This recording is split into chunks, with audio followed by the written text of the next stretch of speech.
গত পর্বে আমি দেখিয়েছিলাম কিভাবে ম্যানুয়ালি একটা ওয়ার্ডপ্রেস প্রজেক্ট ইনস্টল করতে হয়। আপনাদের অনেকের হয়তো এই জিনিসটাকে অনেক বেশি হ্যাসেল মনে হতে পারে, এবং সেই ক্ষেত্রে এটা যদি হ্যাসেল মনে হয় তাহলে আপনারা আরেকটা ওয়েতে আপনাদের প্রজেক্ট ইনস্টল করতে পারেন। সেই প্রজেক্টটাই আর কি আমি এখন সেই ওয়েটা আমি এখন দেখিয়ে দিচ্ছি। এবং সত্যি বলতে এই কারণেই লারাগন ইউজ করা, কারণ লারাগনে এই ফিচারটা আছে যেটা জাম্প বা ওয়াম্প এগুলোতে নাই। সেটা কি? সেটা হচ্ছে আপনি এই লারাগনের যে আইকনটা, এখানে রাইট ক্লিক করবেন, রাইট ক্লিক করে কুইক অ্যাপে গেলেন। আমরা এখন কিন্তু একদম পুরা ব্ল্যাঙ্ক, আবার সেই প্রথম থেকে একটা ওয়ার্ডপ্রেস প্রজেক্ট ইনস্টল করতেছি।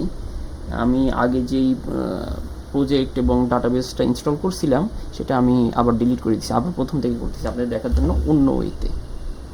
যাই হোক, আমরা কুইক অ্যাপ ওয়ার্ডপ্রেস গেলাম। এখানে আপনার প্রজেক্টের নাম লিখতে হবে। আমরা নাম দিলাম প্লেগ্রাউন্ড।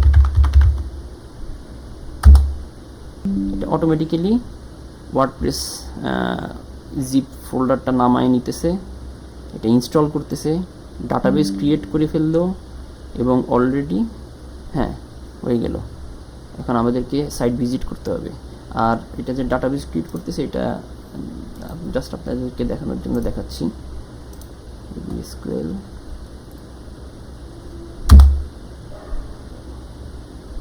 এই যে আমি কিন্তু এটা ডিলিট করছিলাম, এটা কিন্তু অলরেডি আবার ক্রিয়েট হয়ে গেছে। তো সাইট ভিজিট করতেছি।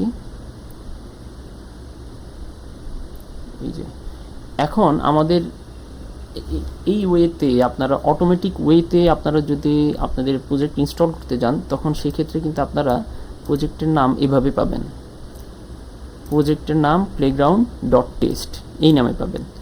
তো প্রথমবার যখন সাইটটা ভিজিট করতে যাবেন তখন ইনস্টলেশন প্রসেসটা আবার আসবে, ওয়ার্ডপ্রেসের সেটআপ প্রসেস। সেই সেটআপ প্রসেসে ডাটাবেজের নাম বা ইউজার নেম এগুলো দিতে হচ্ছে না, কারণ এগুলো অলরেডি লারাগন হ্যান্ডেল করতেছে। আমরা যেটা করব, আমরা সাইটের নাম এবং সাইটের যে অ্যাডমিনিস্ট্রেটর ইউজার এবং সেই অ্যাডমিনিস্ট্রেটরের যে পাসওয়ার্ড সেটা দিয়ে ইউজার ক্রিয়েট করব। তো সাইটের নাম দিচ্ছি playground, user name database user name না, এটা হচ্ছে সাইটের ইউজার নেম এবং সাইটের পাসওয়ার্ড। আপনারা অবশ্যই, আবার বলে নিচ্ছি, আপনারা অবশ্যই স্ট্রং পাসওয়ার্ড দিয়ে নেবেন এবং অবশ্যই আপনাদের ইমেল অ্যাড্রেসটা দিবেন। ইনস্টল ওয়ার্ডপ্রেস হয়ে গেল সেটআপ। এখন আমরা যদি লগ ইন করি,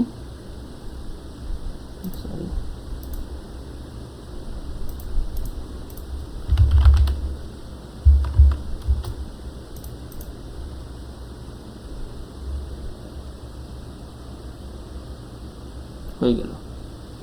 তো টোটাল প্রসেসটা হয়ে গেল।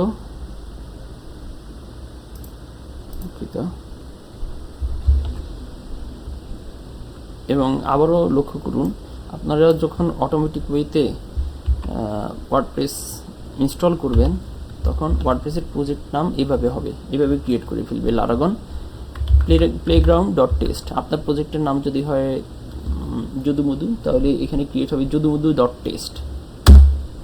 আমরা এটা ফ্রন্ট এন্ডে যাচ্ছি, এইটা হলো ফ্রন্ট এন্ড এবং এটা হচ্ছে অ্যাডমিন প্যানেল। অ্যাডমিন প্যানেলের নাম আসতেছে playground.test/wp-admin।